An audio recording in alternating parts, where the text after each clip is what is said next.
Ahead on NewsWatch, closing the deal, President Trump tries to rally more support for his new health care plan. See why some members of the GOP aren't getting on board. Plus, we spend money like it's M&Ms. Calling for major budget cuts, why groups in Washington want to wipe out entire federal departments. Then, I think in many ways it's been a train wreck for 50 years in terms of the people going through these places, getting secularized and going out. See how one man is changing the status quo at Ivy League schools.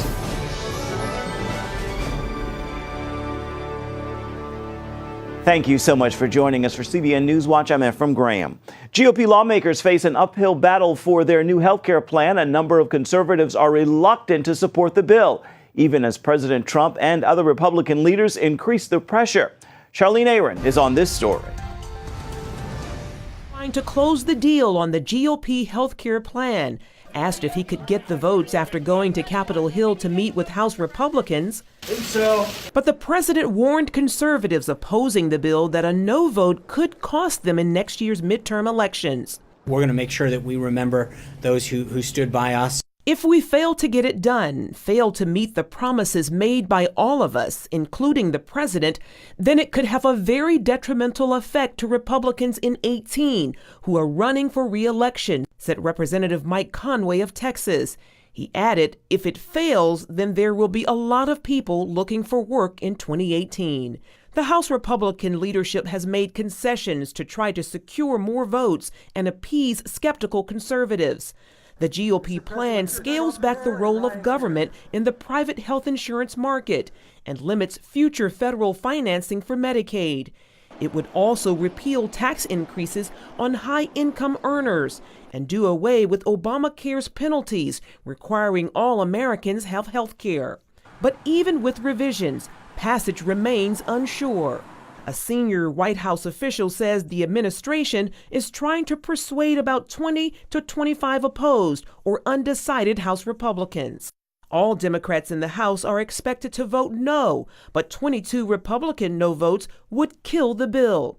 But the persuasion has worked for some members who are now on board. There are a few other things I might have liked to get, but yeah, this moved me and it moved some others, and hopefully it'll get us over the line. If the measure fails, it could hurt the possibilities for moving on to the president's next priority, his plans for helping the economy, including tax cuts for businesses and individuals.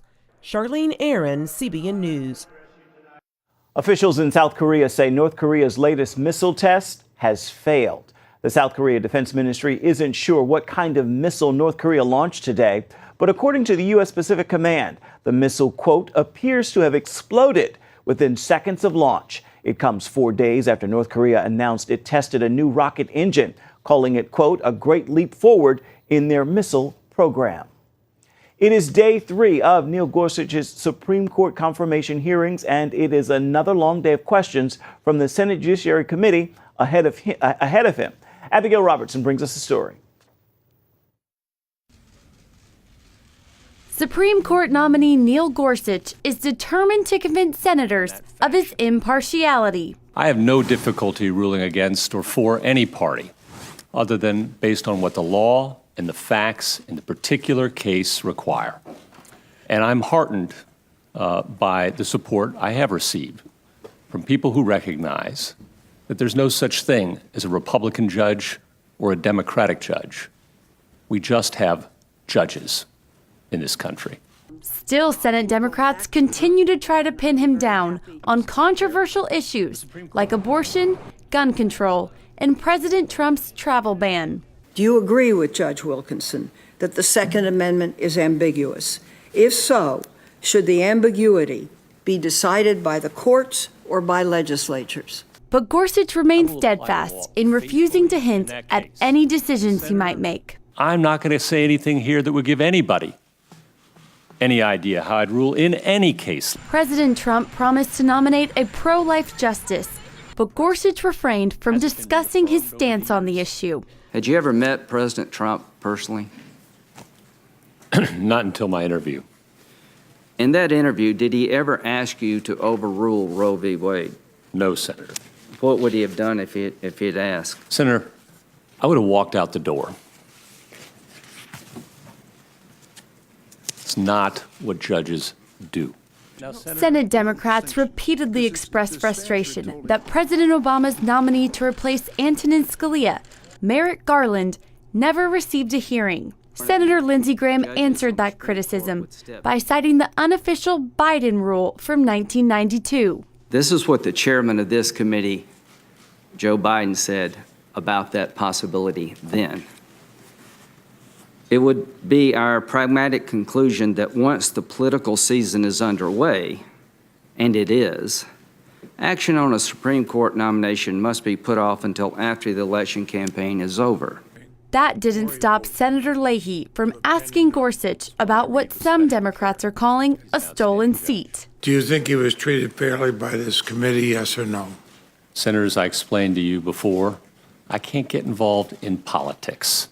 Confirmation hearings continue through Thursday, with a committee vote expected by April 3rd. Leader McConnell is confident that one way or the other, Judge Gorsuch will be confirmed by Easter. Reporting from Capitol Hill, Abigail Robertson, CBN News. Abigail, thank you.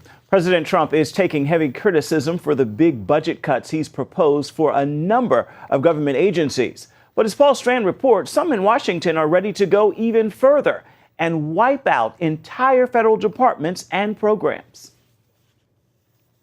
We spend money like it's M&Ms. Economist Stephen Moore advised Donald Trump during the presidential campaign to make huge cuts and save taxpayers money if he won the White House. Their tax dollars, when they're wasted, that's stealing from taxpayers. That's why Moore says he would wipe out the entire Department of Education, the wasted money and the fact it has no constitutional business in the education field. Education is a state and local responsibility. We don't want the federal government sticking its finger in all these state and local decisions on schools. We spend $50 billion a year at the federal level on education spending, and that's bureaucrats down the street from here. Very expensive bureaucrats, says Kentucky Congressman Tom Massey, who's sponsoring a bill to kill the Department of Ed and their jobs. There are 4,500 bureaucrats here in Washington, D.C. that make an average of $105,000 apiece.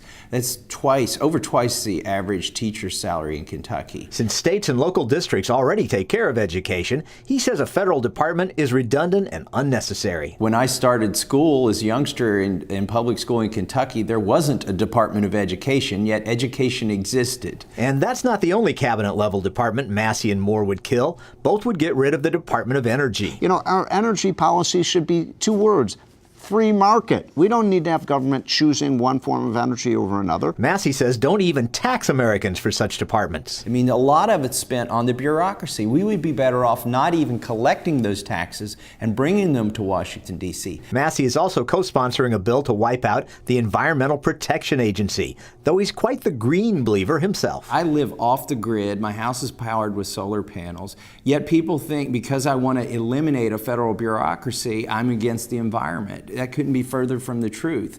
I'm for freedom, and I'm for allowing people to make personal decisions. But the congressman is offended by the waste and overreach of the EPA. Running around, writing their own laws. They have their own police force. They buy weapons and ammunition. Moore points out just getting rid of the vast redundancies across the federal government could save a ton of money. Did you know there are 56 different job training programs in Washington?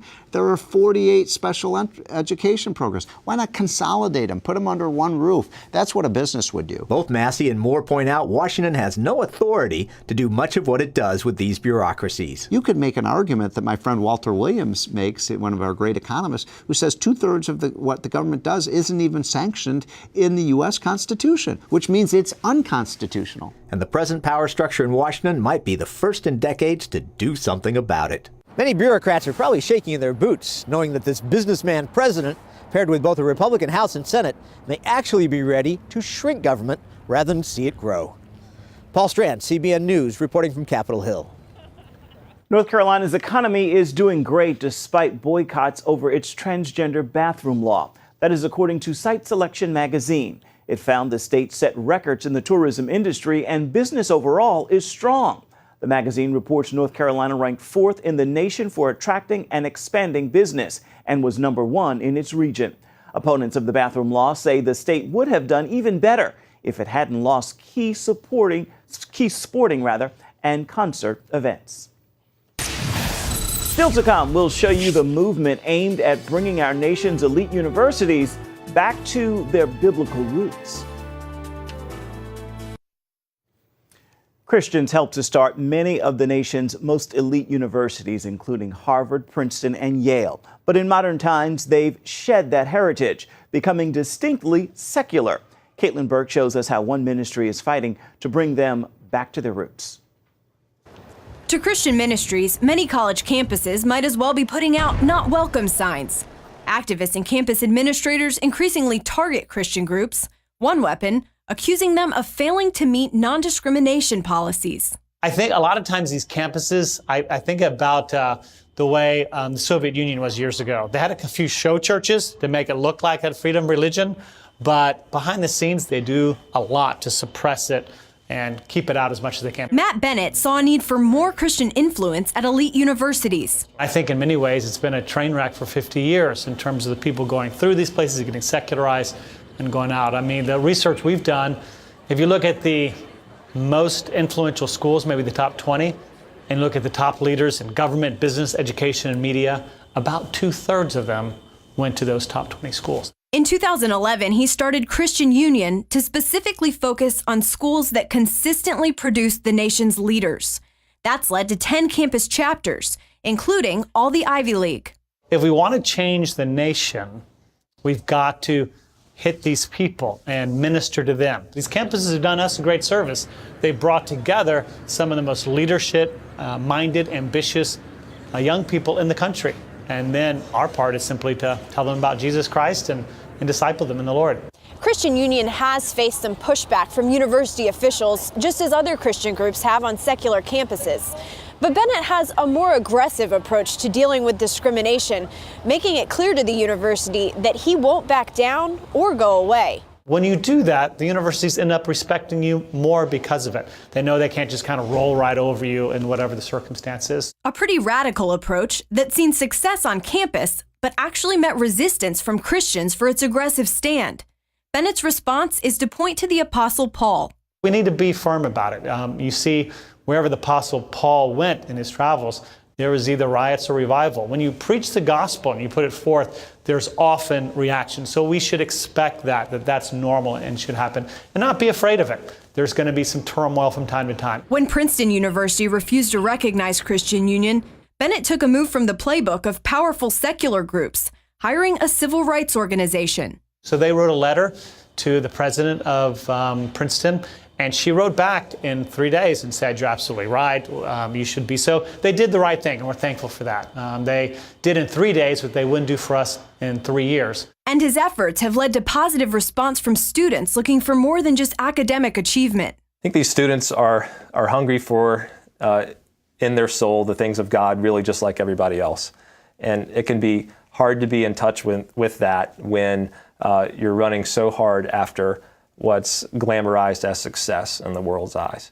And but all of our hearts really are created, as Augustine said, for God, and they're going to be restless until they find rest in Him. Clay Cromer heads up Yale's chapter of the Christian Union. He says, believe it or not, students are finding the Lord in the Ivy League. Oftentimes they come here and realize, wow, I'm not the greatest in my town or city anymore at XYZ.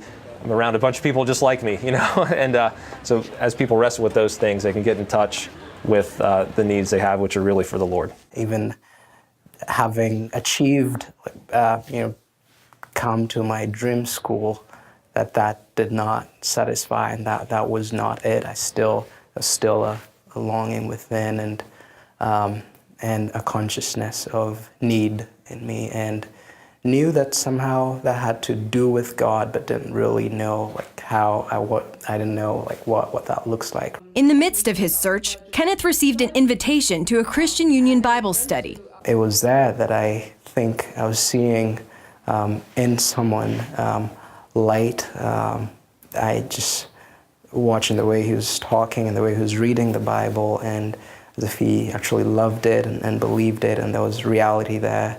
I knew he knew something I did not. He had something I did not have. Not long after that, on the floor of his dorm room, he begged the Lord to make him new. God met me there. It seems like the guilt and the weight of that lifted off, and that was a joy and a peace that I'd never known before. And I knew I was in the presence of more than who I am. In the competitive, rigorous, and stressful Ivy League environment, young men and women are experiencing the freedom only Christ can deliver. Now, with the support and encouragement from groups like Christian Union, they can grow their faith and spread God's influence around the world. Long my imprisoned spirit lay, fast bound in sin and nature's night. Thine eye diffused a quickening ray. I woke, the dungeon flamed with light. Caitlin Burke, CBN News, New York. Still ahead, from Hercules to God's Not Dead, we're sitting down with actor Kevin Sorbo. He's talking about his new projects, including one that brings the Bible to life. Actor Kevin Sorbo first made a name for himself playing the demigod Hercules, and now in his latest project, he plays one and only the true God. I had a chance to talk with him about this in Studio 5 and some of his other work. But first, here's a look at what he's most famous for. Award-winning actor Kevin Sorbo is best known for his starring role in the popular TV series Hercules: The Legendary Journeys, one of the most watched TV shows in history. Since then, Kevin has starred in numerous film and television projects, including Soul Surfer and the hit movie God's Not Dead. As co-producer of his latest project, Breathe Bible Audio New Testament, Kevin is the voice of God and helps to bring the Bible to life with an all-star cast for an experience you will never forget. From Hercules to God's Not Dead, Kevin Sorbo is the man, and he joins us now here in Studio 5. Thank you so much for being here. Good to be here. Thank you. And you are here not to talk about your acting, of course, but you also are now a part of what's called the Breathe Bible. Yes. Tell me about this. I say it's theater for the mind is what it is, because if you're hearing this coming from some other room where family member is watching it, you're going to think, oh, they're watching a movie. You're going to walk in and see that's actually CDs being played. And this is the reading. It's the New Testament. I got an upgrade from my half-God days in Hercules. I'm the voice of God. You're the voice of God. And it's amazing. It's a whole different way to sort of experience what the Bible's all about. Because you know the way people are sometimes. Oh, I don't read the Bible. That'd be boring. I don't want to read. This isn't boring. We have an orchestra in the background. We have sound effects. You think of the crucifixion of Jesus, and you're going to hear the nails going in. You're going to hear the crying, the cheering, the laughing, the praying. You're going to hear all these different things in the background. There's 90 different actors portraying the biblical figures in this. Beautiful. And it's beautiful. It's a whole different way to hear the Word of God and the Word of Jesus. And real quick, how can someone access this, purchase it? What do they need to do? BreatheBible.com. Go right now. You can actually get the Book of Mark for free right now. You can download it, hear what it's all about, because that will sell you on wanting to get this thing. And you can download it any way you want, or, as you pointed out, on this box set right here, it's 18 CDs over 21 hours, and you can, either way, you can order it either way, whatever you're comfortable with. For myself, I'm an audiobook guy. I live in LA. You know the traffic in LA. Yes. Takes an hour and a half to go 20 miles. And so this is how I spend a lot of my time, is listening to audiobooks. And this is a great way to get the Word of God out there. And it's also for those people that are sort of like, I don't know about where my faith is. This is a great way to help you. And many people think the Bible is difficult to understand. This will make it easier. Much easier to understand. Much easier. Now, you have a film, Let There Be Light. Your wife co-wrote this film? She wrote the original draft. Okay. She brought in Dan Gordon after that. Dan Gordon, go check him out, wonderful writer. And I directed it, and I have the lead in it. My wife wrote it, and she's the co-lead in it. And it covers 9 months. It's a Christmas-type movie. It ends at Christmas time because, as we know, in the Northern Hemisphere anyway, the darkest week of the year is Christmas. Absolutely. Jesus said, I am the light of the world, and it's called Let There Be Light. And this is a wonderful movie about transformation and redemption and a chance to find yourself with God and your faith. In preparing for this interview, I'm reading you have a guest role on Supergirl? Yes. I'm on the next few Mondays. I did 3 shows on Supergirl. Went up to Vancouver, where I shot my other series, Andromeda, after Hercules. And there's about 4 or 5 crew members that were from that show, so it was like old home week. But Terry Hatcher and I play the king and queen of the arch-rival planet, Daxam of Krypton. Krypton, of course, has been destroyed by now. And so you'll have to watch it to see what happens. Nice. Now, when you leave here, you're going to have some time at home, but you're also then going to be back on the set shooting shooting another film. I'm in Baton Rouge, Louisiana, where we shot God's Not Dead. And this one is called One Nation Under ... Okay. So it deals with bringing One Nation Under God back into the Pledge of Allegiance in our schools. The battle that goes on with what's going in our public schools right now, which is ridiculous, but this is what we have to deal with, you know. So it's a fight for freedom of speech is what it really is. You seem to now be gravitating towards film and projects that bring light. What's driving that for you? You know, I'm proud of my own faith. I grew up in Minnesota, a little town, grew up as a Lutheran. I go to a non-denominational church now, but I grew up in that world. I don't consider myself reborn, so to speak. I've never lost my faith. I've done a lot of stupid things in my life. I'm not perfect. But I've always believed in God. I've always believed in Jesus. I don't believe something came from nothing. You know, there was something had to start all this, call it what you want, but it wasn't you or I. And it's just, you know, there's a greater power out there. And I wanted, you know, having kids of my own, I think things changed with that as well. I think Hercules had a lot of great values and morals written into it. So it's sort of been a train track I've been going down for a while. I mix it up. I'm about to shoot a movie in Poland this fall where I play a German Nazi officer and he's not a nice guy, but it's based on a true story and a Broadway play as well. And so we're looking forward to that. And that won't be out till much later, so we'll talk about that next year. All right. But yeah, it's been a blessing for me to find the projects that have come my way. And I get stopped all the time now in airports for people saying, please do more movies like Soul Surfer and What If and God's Not Dead. So there's a hunger for these type of projects out there, and I'm blessed to be part of it. And we are blessed to have you. Thank you so much for your time. Thank you. Appreciate it. And for the latest and uplifting entertainment news, be sure to check out my show, Studio 5. You can do that by logging on to cbn.com/Studio 5. Stay with us. We're coming right back.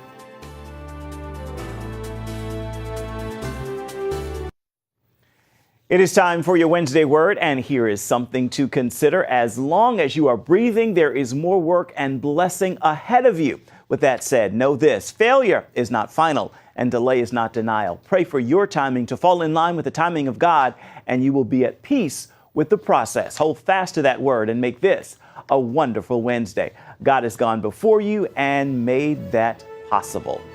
That is going to do it for this edition of CBN NewsWatch. Thank you so much for watching. We'll see you right back here come tomorrow.